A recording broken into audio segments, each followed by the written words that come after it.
box without a stamp, sender, or any markings. Just one sentence, "Come home." I almost threw it away, but the words felt familiar.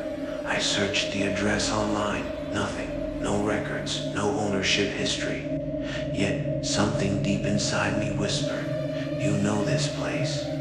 That night, I packed my bags, and I drove into the unknown. The further I drove, the quieter the world became. No birds, no wind. My car's headlights flickered as if struggling against an unseen force. Then, suddenly the trees ended, and there it was, an enormous mansion, forgotten by time. Ivy crawled over the walls, windows were hollow, watching me, yet the front door was slightly open, as if it had been waiting. I stepped inside, and the air changed. It was heavy, thick, like I had walked into something alive. The furniture was untouched, the chandelier gleamed, no dust, no decay, but something felt wrong.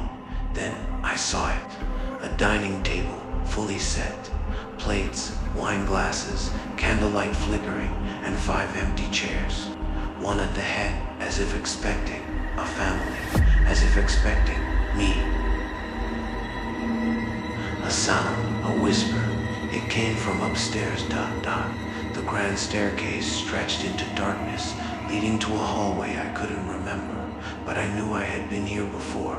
A door stood ajar at the end, inside a single mirror, and in the reflection, someone was standing behind me. I spun around. Nothing. I turned back to the mirror. My reflection was still there, but it was wrong. It smiled at me, and then it whispered, "You finally came home."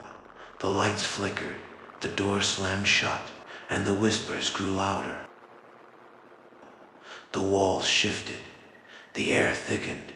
I grabbed the door handle, dash locked, ... The whispers turned into voices, crying, begging, screaming. A shadow moved in the corner. Then the voice from the mirror spoke again. "You left us." I turned. Figures emerged from the walls, ghostly, familiar, a man, a woman, a child, their faces twisted in agony.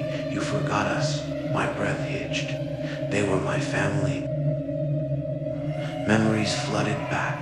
A dining table, a fire, the sound of my name shouted in fear. I was here before. I was part of this house, and I had abandoned them. The floorboards creaked, footsteps. Something was coming down the hall, something not human.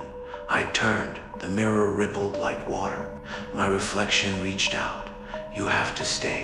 Then the door burst open, and everything went black.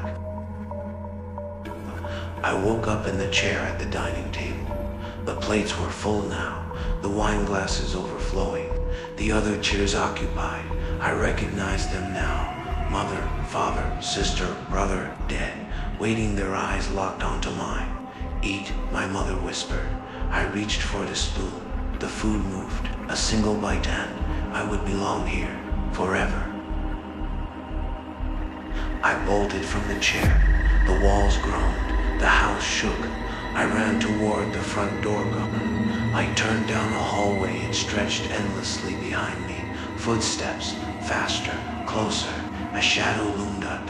A voice whispered in my ear, "You can't leave."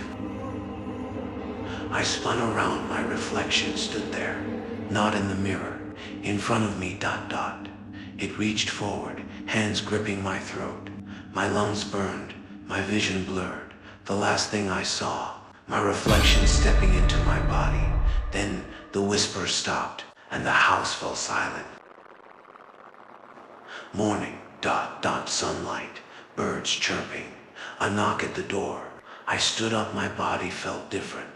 I walked to the mailbox. Inside, letter, no return address, just one sentence, "Come home." I smiled, and I waited for the next visitor.